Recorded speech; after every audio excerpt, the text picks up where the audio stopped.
Welcome, welcome, welcome. Welcome, everybody. I'm just going to get this all kicked off. My name is Gretchen Hagel. I'm with One Mississippi, and we are pleased to be presenting the Great River Flyway, Birds, the River, and You, with our special panelists, Dudley Edmondson and Dexter Patterson. And as people are filtering in today, I will just share a couple of notes and reminders with you. Please, we want this to be interactive, but this is a webinar format. If you would please go ahead and introduce yourself in the chat and include your name, your location, and organization if that applies, and your favorite bird. Go ahead and start introducing yourself. And if we're going to be accepting questions for our panelists throughout today's presentation. So if you have questions for the panelists, we'd ask you to put those in the Q&A section so that we can find them more easily. And we will be asking questions on your behalf, but we will try to intersperse those where appropriate during the panel. And we also have time after the panel for questions. The last note is that we are recording. I know that's always a question. We are recording this and we will send a link after the event. So probably next week sometime. So I'm going to start with introductions, and I will not be introducing Dudley and Dexter. I'm going to leave that to Kelly McGinnis, our executive director, who is our MC. But they are here in the room, and we are very excited to have both of them here today. I will just briefly introduce our staff. Again, Kelly McGinnis is our executive director. Michael Anderson is our Director of Outreach and Education. Marie Rizzolvato is our Policy Manager. And Olivia Dorothy is our consultant who works as a liaison with agencies. Most notably, she works with us in engaging with the U.S. Army Corps of Engineers. And my name again is Gretchen Hagel. I am the Development Manager. Quick shout out and thanks to our sponsors, National Audubon Society, the National Wildlife Federation, and Sven Saw. And I just want to thank everybody who is here showing up today. This is really important. We appreciate your taking time out of your busy day. It's important to learn about birds and the Mississippi River, and it makes a difference. And I do want to have a special shout out to everybody who made a donation when you registered. And I've got first names and last initials there. So special thanks to you. And with that, I am going to turn it over to Olivia Dorothy to talk about the Mississippi River Flyway. Hi, good afternoon, all. Thank you so much for joining us today. My name is Olivia Dorothy. I am based in East Moline, Illinois, on the banks of the Mississippi River. I can see the river from my yard. It is an amazing asset to the whole Quad Cities region as it is to the nation. The Mississippi River supports, you can advance the slide, Gretchen. The Mississippi River supports 60% of all North American bird species. You can find many unique species of birds along the river. Some of my favorites include bald eagles, pelicans, prothonotary warblers, wood storks, and sandhill cranes. You could see here that the Mississippi River Flyway is highlighted in blue there. That flyway, next slide, is hemispherically important, guiding birds and other animals to seasonal food sources, overwintering areas, and nesting sites. And these migrations are impressive by sheer number and distance. Just this year, on September 16th, 2025, we clocked 14 million birds that flew over West Alton, Illinois, which is near St. Louis. And this number tracks with other monitoring efforts, such as those in the Mississippi Delta, located on the lower Mississippi River, which supports an approximated 29 million migrating birds annually. Some of the birds on the Mississippi River Flyway, like the Hudsonian godwit, I hope somebody makes fun of me for mispronouncing that. These birds migrate annually between Canada and as far as the southern tip of Argentina and Chile, practically flying around the globe annually. And of course, we've got the small but mighty ruby-throated hummingbird, which is one of my favorites for my kids. They love spotting those in the garden as they come up the flyway in the spring. But going down the flyway, this little hummingbird is known to gorge itself along the flyway in the wetlands and in the floodplains before making an epic jump across the Gulf of Mexico to winter habitat in South and Central America. Supporting these birds is one of the many reasons why it's critical to protect the Mississippi River and its floodplain ecosystems. And I'm going to pass it off to Marie to say a few words about how we do that at One Mississippi. Thank you, Olivia. And it's really cool to hear you say some of the birds that are in the chat that are folks' favorite listed as you were talking. So that's really cool. So how do we protect these really important habitats? Actions matter. We show up and we protect the river, which connects us all. We impact and protect it because people, land, and water life, including the critical bird habitat we just heard about. Here at One Mississippi, we say one means together. So we really show up together, and we do this through organizing and advocating. We do it showing up in nonpartisan ways. We do it through outreach and education, where we connect and amplify the issues and opportunities to care for the river in events like this event today.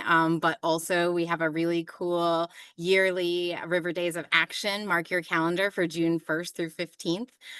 We hope you'll join us. River Citizens are a growing national movement of over 20,000, not 2,000. We'll just like amplify that more. Committed to protecting our country's greatest river. And whether we're in armchairs or waiting booths or both, in any ways that we do this work, we protect the river by speaking up on its behalf and caring for it in simple ways that make really big differences. We also do this work in collaborating with more than 75 organizations who are doing the work at the local level, regional and state level, all up into the national level. We do this work in many ways: policy, art, recreation, and so much more. Want to not spend so much time talking about us so we can get into the great presentations and discussion, but do it in many, many different ways. And then one example of that work is recently we worked with the Audubon, who is one of our sponsors for this webinar, to help identify bird habitat restoration through the Army Corps planning processes. And as someone who lives on the river, I value the connection that our work fosters, not only throughout the watershed, but beyond, and all the positive impact we have together as one. And I'm really glad that you all are part of this. So thank you for being a part. And at the end of the webinar, we'll share more ways to get involved. And I'm going to pass it to Kelly McGinnis, our Executive Director here at One Mississippi. Thanks, Marie. And yeah, once again, we're so happy you're all here today for this exciting panel. So I'm going to quickly give a brief introduction of our two panelists, and then you'll be getting to hear from them before we move into questions. And again, please share your questions so that we can have an engaging event and hear what you want to know. But first, I'd like to introduce our panelists. Dudley Edmondson is an acclaimed photographer, author, filmmaker, birder, and presenter. His landmark book, Black and Brown Faces in America's Wild Places, helped create a group of outdoor role models for our nation. I also want to note that the book is celebrating its 20th anniversary and was re-released last month. In his latest book, People the Planet Needs Now, Dudley interviewed 25 Black and Brown scientists, environmental justice activists, and social justice activists to inspire change on a global scale. We are thrilled to have you here today, Dudley. We are also joined by Dexter Patterson. Dexter is a birder, storyteller, educator, and proud co-founder of the BIPOC Birding Club of Wisconsin. Dexter is known as the Wisco Birder online and uses photography, podcasts, video, and community events to help people connect meaningfully with birds, nature, and each other. Dexter's book, Birds of the Great Lakes, was released just a few days ago, which we celebrate, and we are thrilled you are here with us today, Dexter. Now I'm going to pass it over to our panelists.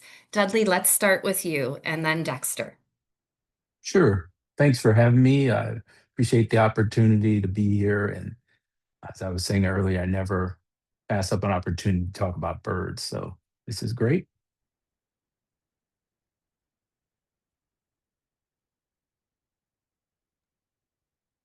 So, Happy to be here as well. My name is Dexter Patterson. As they mentioned, I'm the co-founder of the BIPOC Birding Club of Wisconsin, co-host of the Bird Joy podcast. Shout out to Jason Hall out there in Philadelphia and In Color Birding. I am really excited. When you said 20 years for Dudley, I'm on day 2 for me. So shout out. I always tell Dudley he's the OG. He's the OG, and I'm always excited to talk to Dudley, learn from Dudley. Really excited to be here with you all today. I always say birding is for everyone, and I'm like looking in the chat and getting all excited. I just want to say, let's go. Let's go. Let's go. Let's go.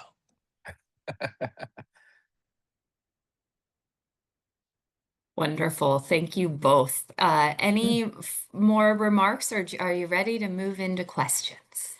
Oh, yeah, I'm always ready to chat it up. So let's go with questions. Love Fabulous. it. Yes. Wonderful. Well, I'm going to start off the pretty general question, wanting to get a little to your, would love to hear what have been some of your most memorable birding moments overall. And if you have any specific to the Mississippi River, we'd love to hear those too. Yeah, I don't know. Do you want me to start, Dexter, or you have Go one for right it. away? I got a couple of them. Oh, okay. Yeah, I mean, for me, it's kind of hard to pick one. I mean, I've been watching birds for 45 years. I've been an avid nature photographer and outdoor person. And so I've had lots of really great experiences. But one that comes to mind of maybe in the last 4 or 5 years was there was a redpoll invasion, common redpolls. And actually, from what I've been reading, this year could be another good year for winter finches. But I was photographing them in my yard, and as we know, redpolls are pretty gregarious and really have very few interactions with human beings in their natural habitat. So I was photographing them just sitting up maybe 5 or 10 feet from them, and one landed on the end of my camera lens, maybe 1.5 feet from my nose. And it was staring at itself in my glasses. And I thought to myself, what does this bird think of itself? It was looking in my glasses as though it had seen itself for the very first time. And it looked surprised, and just his head was moved, didn't know what to think. And for me, that was because I was right there looking at this bird. And for me, that was one of the most memorable experiences I think I've ever had with a bird, to see this bird thinking about its own image. So that for me was way cool. That Wow. sounds so impactful. That's incredible. Yeah. I have the most recent one that was kind of mind blowing for me was when our first state record in Wisconsin, brown booby, showed up.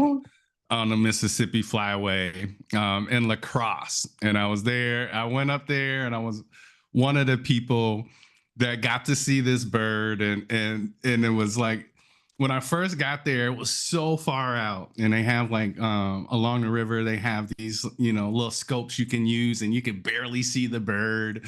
And I was like, this ain't good enough. This ain't good enough. So I went and actually rented a kayak and went out on the Mississippi, on the river. And I made my way towards where the brown booby was hanging out, and I was hundreds and hundreds of yards away, and I could see it better. Right, I was really far away from it, and I was so excited, and I couldn't believe what happened because this bird flew right at me and landed. And I have this on video because people were like, "You're so close to the bird." I'm like, the bird flew to me. Lands like 20 feet away from my kayak. Like, I was so far away. And I have a video. I have a "You Ready, Let's Go" video of this. And this bird is literally right in front of me. And it's a brown booby, first state record. I was blown away. Of course, I was going crazy, right? I was oozing bird joy looking at this bird. But that just blew me away, because I always tell people, it's amazing what you see when you just pay attention. And every once in a while, you never know what's going to land in any of the bodies of water along the Mississippi River and along that flyway. So for me, it was seeing a brown booby in La Crosse, Wisconsin. Shout out to the people at the Mississippi Valley Conservancy for the work they're doing around there. There were bald eagles flying around. It was fantastic. I will never forget that moment. And to go back really kind of even further for me, I was born in Rock Island, Illinois, which is part of the Quad Cities, right along the Mississippi River. And my grandfather was the one that actually got me into birds. My grandfather was a birder, and his thing was he loved to go near the arsenal. So the Army has like a huge military installation out there in Rock Island. He loved hanging out near the arsenal just to watch the bald eagles. And when he passed away, every time I go back home to the Quad Cities, I always go to the arsenal, and I always walk the river in honor of my grandfather and watch the eagles. And so there's a huge connection, a spiritual and emotional connection for me to the Mississippi River and the Mississippi Flyway. So those are two that really come to mind for me. Thank you both for sharing what were, both very impactful experiences, and just the joy you're bringing to this conversation. I think we're already feeling it, and the folks in the chat are also feeling it. So, my next question, you're both photographers and authors. How do you feel your life experiences influence your work and play a role in your success in those areas, as well as your success as a birder? Yeah, that's a good question. I mean, I I realize, because I've been at it for a while, I've been a role model of folks, which isn't the reason I got into it. I got into it because I loved nature. I love the therapeutic aspect of being out of doors, and that's kind of how I got into nature photography. I got into bird photography just to keep track of the birds I was seeing early on in my birding career. Taking back then I was shooting print film and slide film and just taking pictures of birds and stuff. And so, you know, I feel like nature photography gives you an opportunity to show the world, how other people rather, how you see the world around you. That's kind of what I think of as a camera. I can't crack my head open and show you what I'm thinking, but I can take a picture of how I see things, and then you get a better idea of how my brain works, and so on and so forth. And so I feel like nature photography allowed me to show other people how I see the world. And then also at the same time, I hope that it inspired other people to do the same, to get outdoors, to, you know, participate in outdoor recreational activities and even mentor other young people to get out and, you know, understand really the therapeutic aspects of connecting with nature. I think most people don't realize how much they need nature. Um, oh, yet and still they love to have a lake home. They love to go to the beach.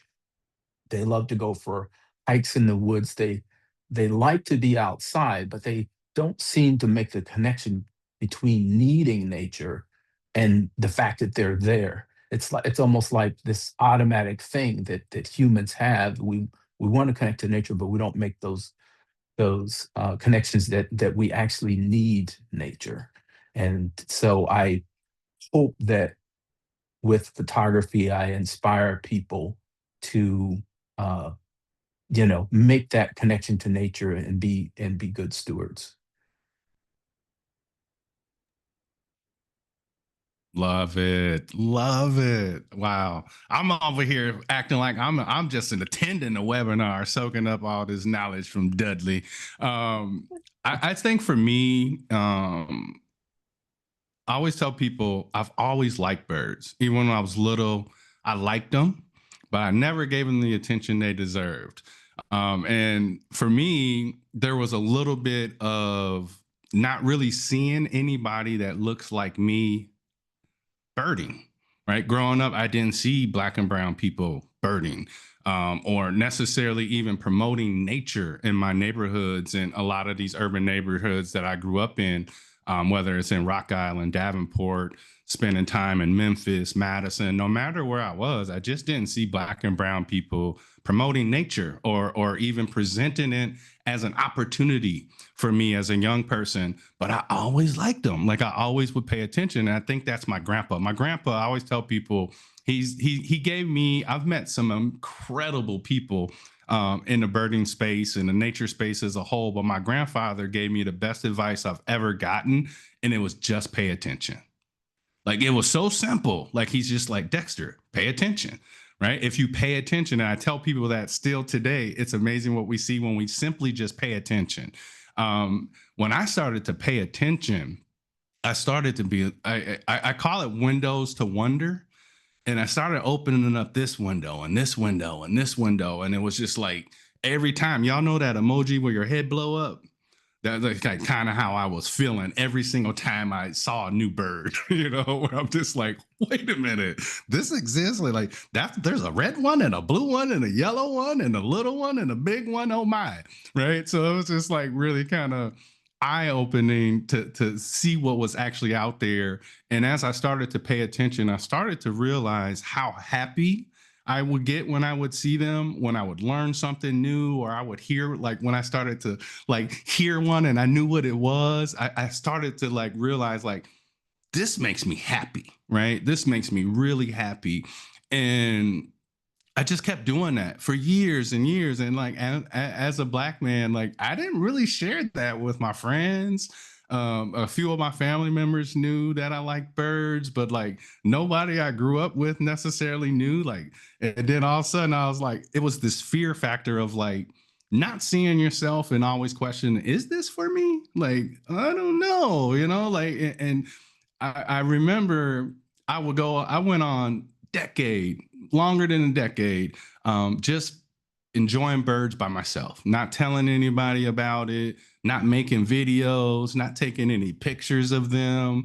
If I did, it was just like on my old little smartphone, not really giving them the attention they deserved for a very, very long time. And I remember during COVID, this is where I kind of had a shift because all these people were locked down, everything's closed, and you've seen this across the board, across the country. People were getting outside more, right? Birding starts to take off. People are going hiking more. And I remember like a lot of people were not doing good, and I was doing okay. And for me, I knew it was being outside. I knew it was spending time with the birds. And that's when I said, Dexter, you got to share this with more people. I've always been tech savvy. I'm a science communicator. I'm a storyteller. I've been taking pictures forever. And I was like, well, why don't I use my passion, what I like to call bird joy, and marry it up with all the skills that I have and start to tell my birding story. I want it to be not only did I want people to know that the outdoors were for them. I always say birding is for everyone, even you. But I wanted people that looked like me to know that nature is for you. Get outside, pay attention to the birds. If you don't like birds, it doesn't matter. Pay attention to the squirrels and the rabbits and the butterflies. Let the wind hit your face, get you some sunlight, breathe some fresh air, but just get outside. And that was the spark for me. Like when I think about birding, spark birds, but that was the moment for me where I was like, you know what? I can be a part of a solution right now. I can help people right now. I can educate people right now. I can get more Black and brown people outside. I can get more kids outside. I can get people of all walks of life outside together. And that was kind of the inspiration to start the BIPOC Birding Club as well, where it's like, hey, I want to get the Black and brown people outside. I want to get allies outside. Bring your kids, bring your grandma, bring your whole family. And that's kind of how I approach birding. So for me, that life experience was like, I can make a difference and I can be a part of a solution and change and grow birding for the better. Such rich answers. Thank you both. And I think I'm And going to I'm, ask one more. I Yes. was just gonna say, can I add a little something to what Dexter was saying there Oh, about just in terms of really, again, as I was saying, understanding that you need to be outdoors, your body, your mind craves it. And then the paying attention piece. To me, I think of nature almost like my favorite song on the radio, and turning nature up, turning down the human constructed world, and how important that is for your mental health. And like Dexter says, you have to pay attention. So you go out, you pay attention to that indigo bunting that's hopping around on the branch, or that monarch butterfly that is on that sunflower or whatever. And then if you really can engage with that individual animal, then you can tune out the human constructed world. And that way, nature becomes a portal out of stress and trauma and everything. You just need to be able to engage in it. And I gave a talk a couple years ago, and a woman said, she said she goes out and goes for walks to try to relieve her stress, but she comes back stressed, and she didn't understand why. And she said, I get out, I breathe the fresh air, and I walk the trail, but I come back, I'm still stressed. And I said, well, what are you doing when you're out there? She says, I might be talking on my phone to somebody, or, might be, texting or whatever. And I said, well, that's the thing. You need to disconnect, and you need to reconnect to nature. So stop, leave the phone at home, and pay attention to that butterfly. Pay attention to that frog on the side of the creek. And once you engage the natural world, then you can de-stress. And people need to absolutely know that just because you're outside doesn't do it. You need to actually connect to something outside in order to do it. Maybe it's the leaves blowing in the trees, falling down in the fall or something like that. Whatever it takes, that's how you get your mind off of your stress, and you can start to heal yourself. So that's all I wanted to add. well, thank you for that rich addition. And yeah, there's a lot of agreement in the chat on that importance of that connection. I'm gonna ask one more question, and then I'll be passing it to Michael to start doing some popcorning. And this gets a little bit, it's related to some of the things you were mentioning, Dexter, in your last answer. But you both have been our fierce advocates for Black, Indigenous, and people of color, helping to open doors for inclusion in birding and enjoyment of America's wild places. How has BIPOC participation grown or changed since you began doing your work? And I guess this is a two-parter. And would you say, has there been any shift in awareness around racism? You know, Um, oh, Go ahead. No, go ahead. you know what I would say, Dudley, we've talked about this. And I remember you telling me when you first started, you know, you talked about watching birds for 40 plus years. And when you wrote your book, you ain't see a lot of people that look like you out there.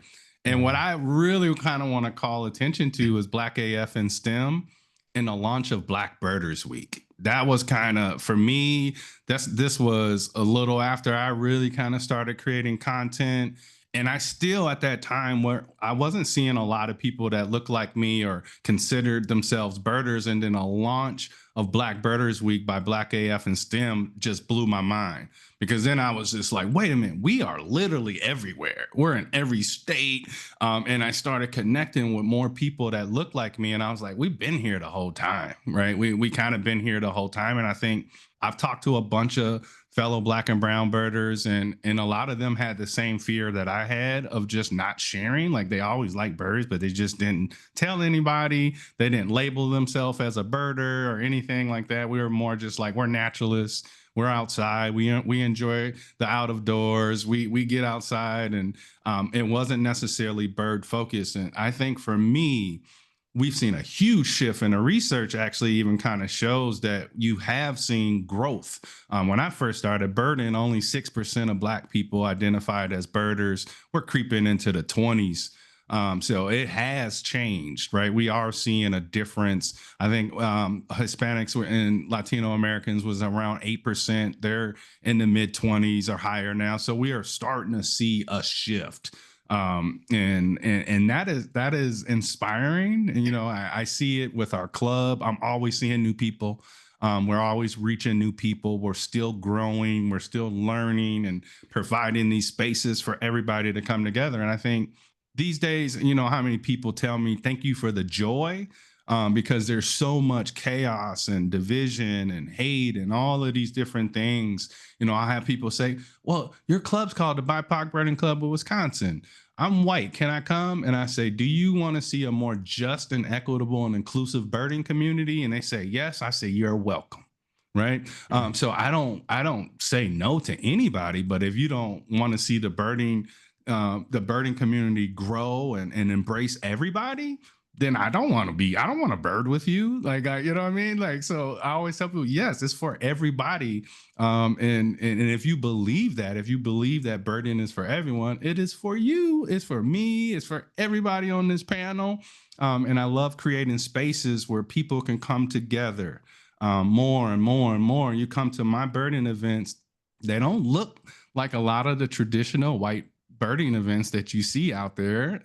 It looks like, to me, I say it looks like America. Right? It's everybody of all walks of life, all shades, colors, abilities. I'm a firm believer that it's for everybody, and I do my best to try to create spaces where everybody feels welcome. Yeah, and to that, I would add that the late Paul Wellstone, a senator from Minnesota, was known for saying, we all do well when we all do well. So I feel like people need to understand that if people of color are doing well, feeling good in the outdoors and in general in America, I mean, it's not just in the outdoors. I mean, as a person of color who's been on this planet for over 60 years, let me tell you, America has never been that friendly, still isn't. In fact, everybody on this webinar knows it's gotten way worse for people like me and Dexter, way worse. And that, what people need to understand is that if I'm doing well, then you are also going to do well. And if I have my needs met, then you will probably prosper as well. So when you hold people back, keep people from opportunities, you only hurt yourself. And I don't understand why that message, after 400 plus years in this country, why that message has never resonated with people. It's like, if I got my stuff, I don't need your stuff. I'll just say that, you know. Uh, but anyway, to earlier with Dexter's point about, you know, seeing things change. I mean, I remember growing up as a kid in the 1970s in Columbus, Ohio, and I was into the nature at that time, not as much into birds, but you know, I got into nature because it was good for my mental health. I had trauma in the family home. My parents were having, you know, issues. And so I found nature was my escape. And so I didn't necessarily hide my love of nature. Actually, kids in my neighborhood teased me, called me Yule Gibbons, which I don't know if anybody on this call remembers Yule Gibbons from Grape Nuts cereals. He was the pitch man for Grape Nuts. But the black kids and brown kids in my neighborhood used to tease me about being Yule Gibbons and stuff. And so, but I knew that it was good for my mental health. So I didn't really care what they said about me. And so nature has certainly made a difference in my life in terms of growth. I've definitely seen a major shift from when I first put my book together back in 2004. It was hard to find people who looked like me that were into the outdoors, and it was mostly word of mouth that I found those people for that first book. Um, and you know, my mindset was to create a set of outdoor role models for black and brown folks in the United States of America, so they could see people who look like them in nature, in the outdoors, maybe follow their career paths, and you know, do all kinds of things that would, you know, make them maybe even more visible to other people of color so that they can inspire more people. So, and then like Dexter said, around COVID, it really took off. I mean, there was a time when I thought I was the only black person who liked birds in America. I mean, at one point in my life. And now there's so many black and brown birders, and I'm taking, just last weekend I took a bunch of folks out from you know, it was a BIPOC bird hike here in Duluth, Minnesota. And people came up from Minneapolis, St. Paul, some people from Duluth, and you know, it's people from Ecuador, Peru, Japan, black folks, Hispanic folks, Latino folks. I mean, it's a nice group of folks, and you know, very sociable. So I think that what happened during COVID was that, you know, people needed some kind of outlet to deal with the trauma, uh, both related to the disease itself and how it was affecting people, as well as that administration's handling of it. And so, you know, nature and the outdoors became the way for people to escape. And I think, according to the U.S. Fish and Wildlife Service, I think maybe a third of adults in America are now into birds or consider themselves bird people. So um, I think I've definitely seen things change, and I'm sure that things are going to continue to grow. So.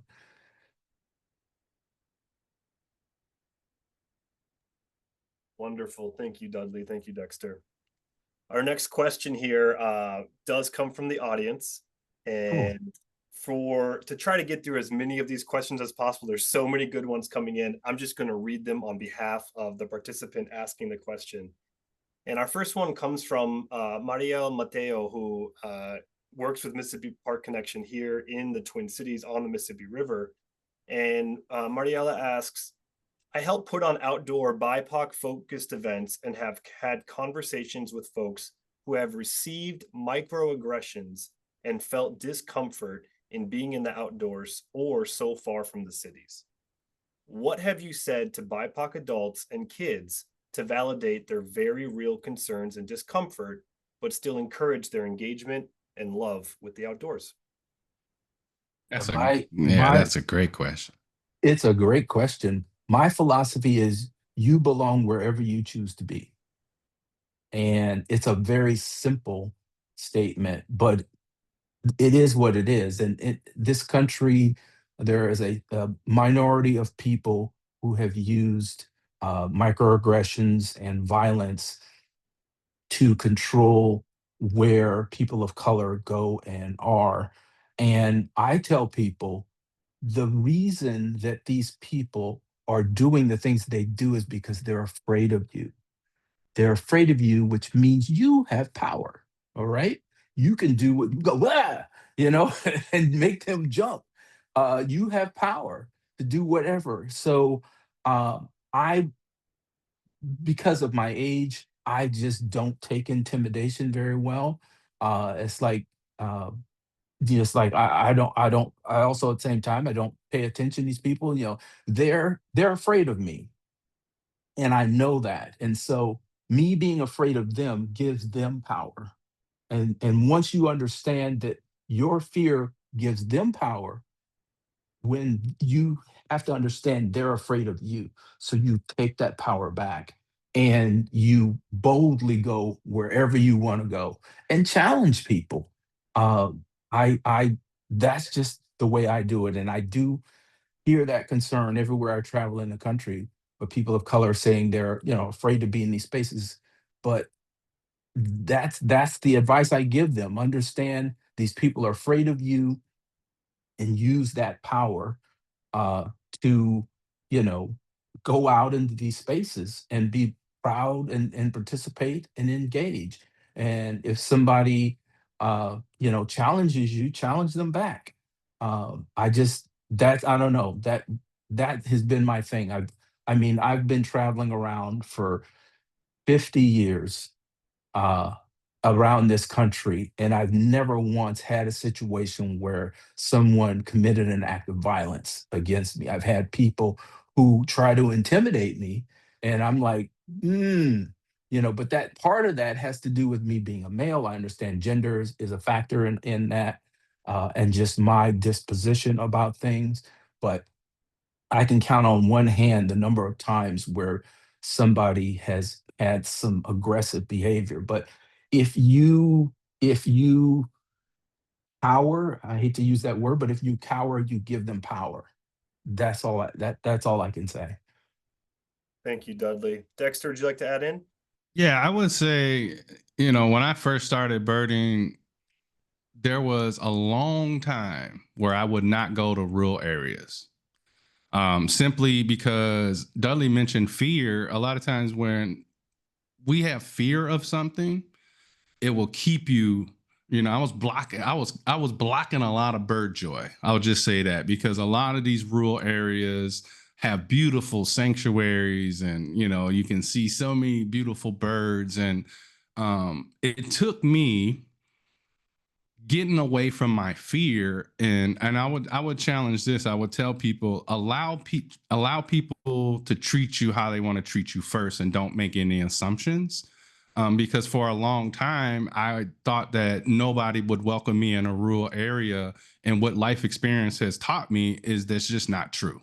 Right? Like, I've been to all of these different places that Horicon Marsh, for example, one of the largest fresh-tail cattail marshes in America, is about 35, 40 minutes away from my home, right? And I was definitely afraid to go to this place by myself. And I went there one day. I was like, finally, there was a report of the whooping crane. And I said, I need to see a whooping crane. All right. Like, I was like, all right, let's do this. So I show up to Horicon Marsh, and I'm hiking. I'm by myself, so I'm a little bit on edge. So I definitely get this. I've had the microaggressions. I've had these experiences, especially by myself. And I remember I'm walking. There's this famous road there called Old Marsh Road, and I'm walking Old Marsh Road.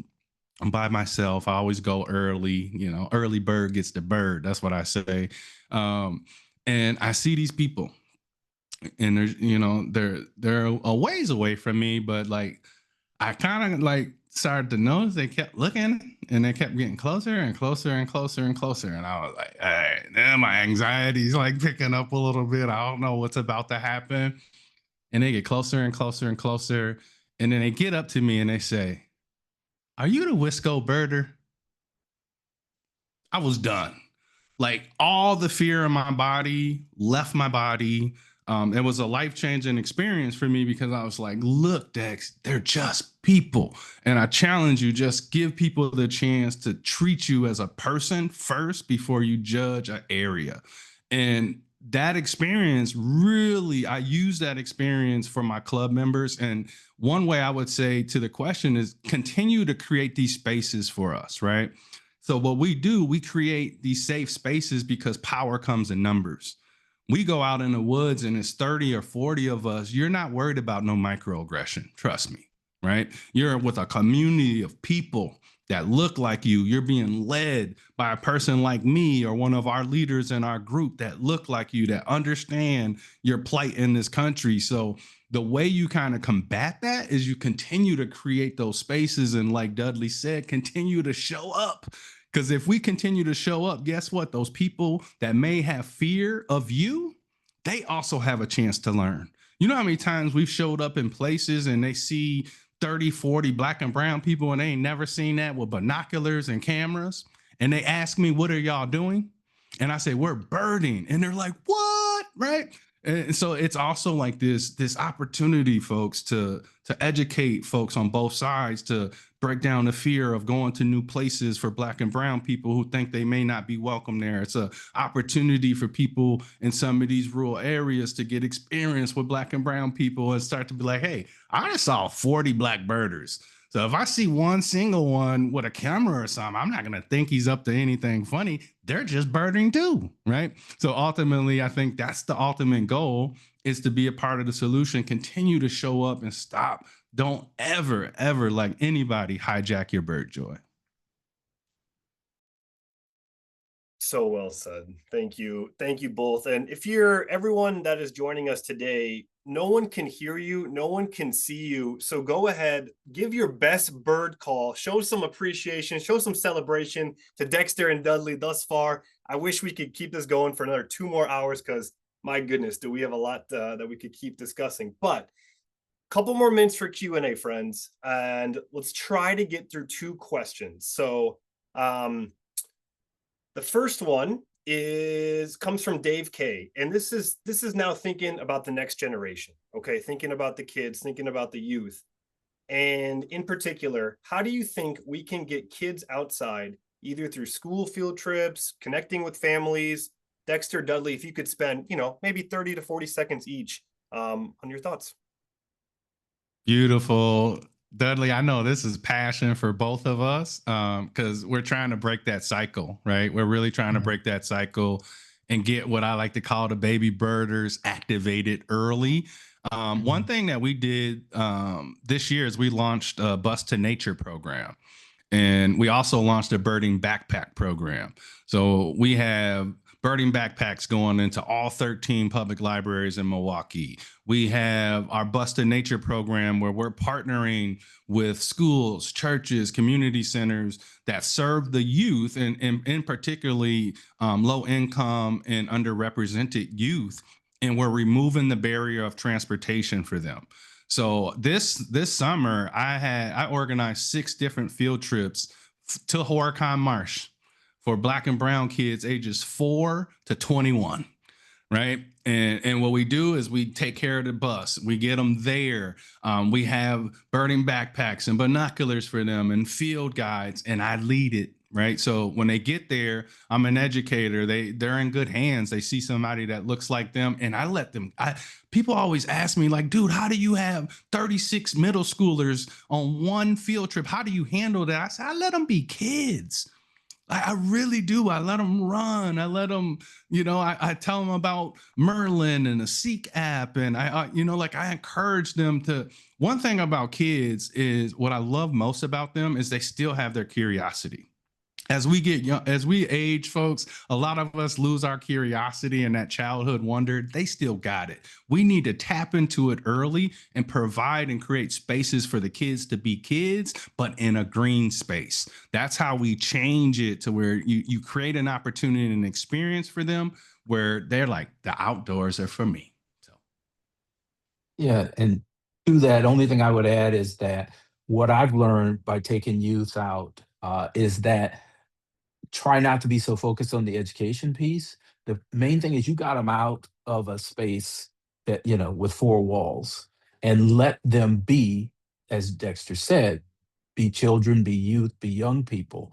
And as long as they have a positive experience out of doors, they're going to potentially figure out how to do it again, maybe with that same group of friends, because now they know this place exists. And so they may try to carpool and get back to this park or whatever. So I had to learn that lesson after one of the trips I did where I was trying to, get them all educated. And they didn't get it. They just want to talk to their friends. So it's like, okay, y'all out here, you're laughing, you're talking. That's good enough for me.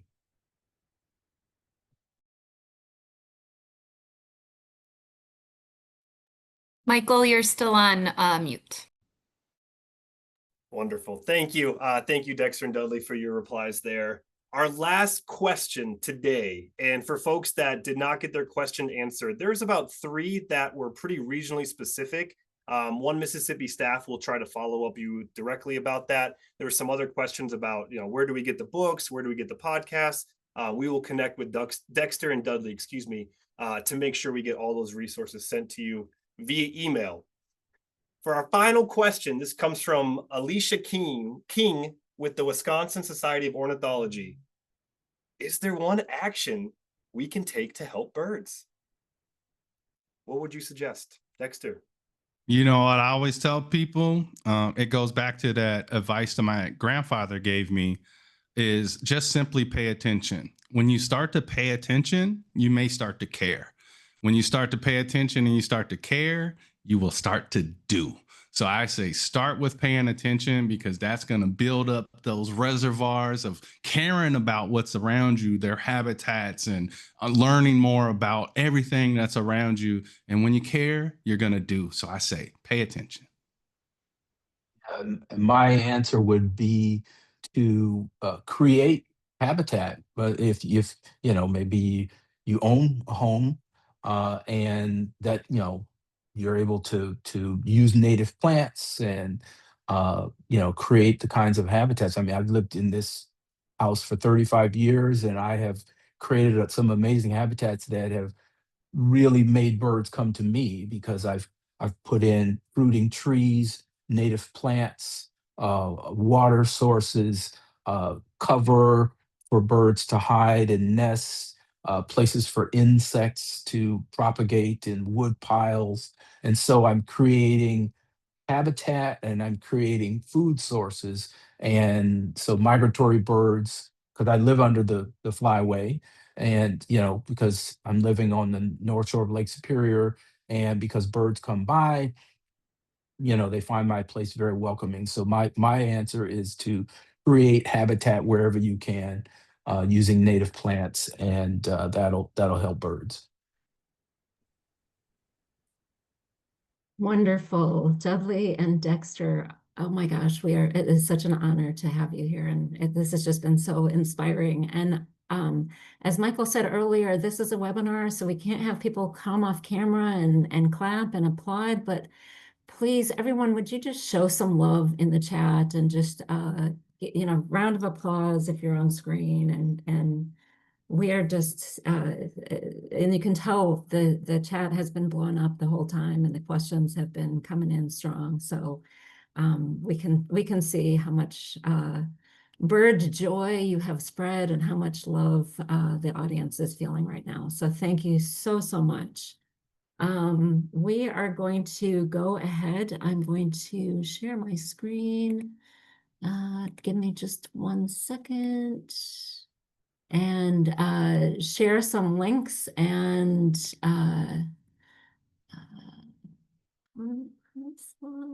okay, hopefully everybody is seeing my slide. Okay, there we go. Okay. So yeah, so I want to just make sure a number of people have asked in the chat, and this has come up about your books.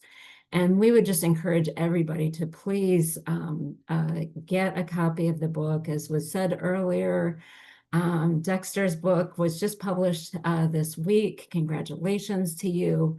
Black and Brown Faces in America's Wild Places, 20th anniversary just came out the 20th anniversary edition just came out last month. And our staff team is currently reading The People the Planet Needs Now. It's just excellent. You're going to hear a lot of incredible stories from a lot of incredible people. So grab these links. Again, we'll send the links in our follow-up email, but here's some information if you want to scan it or grab it right now.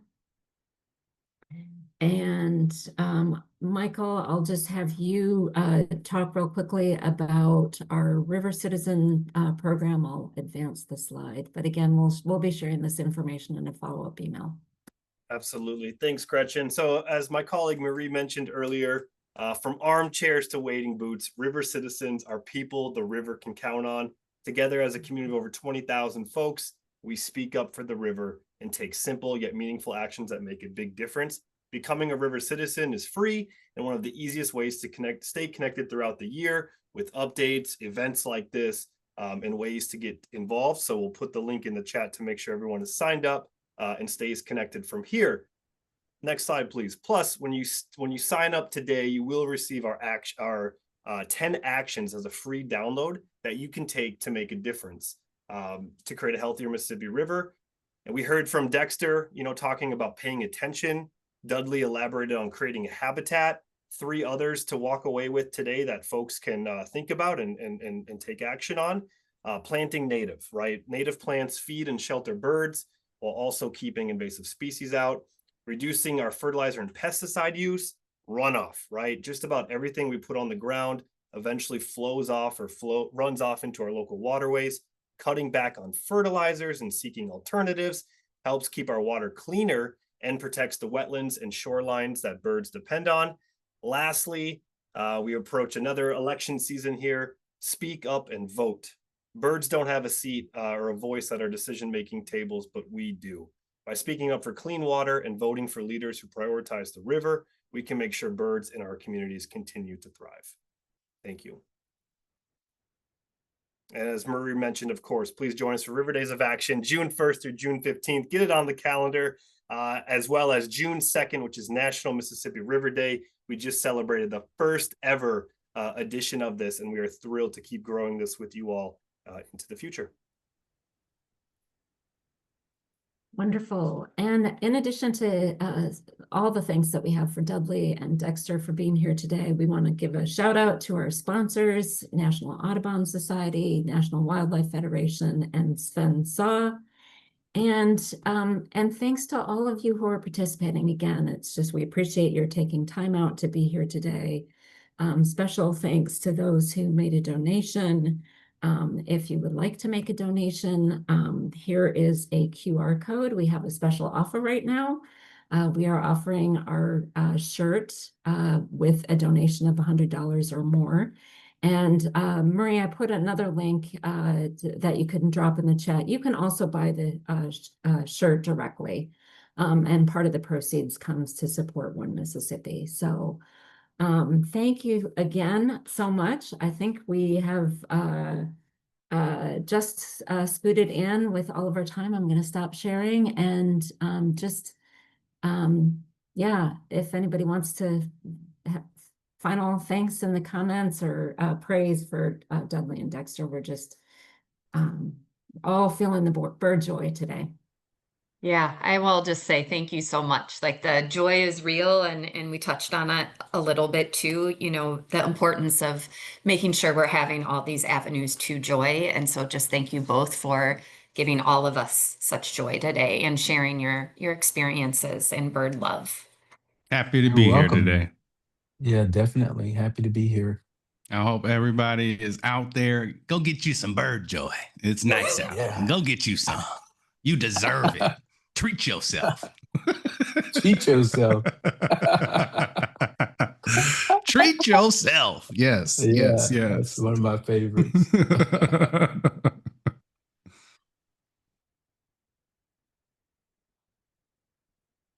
Gretchen's not on yet. You're muted. Thanks again, all. I'm gonna end the meeting. Thank you so much. Okay. All right. Thank you. Thank Bye-bye. you. Yep. Thank you. Bye-bye.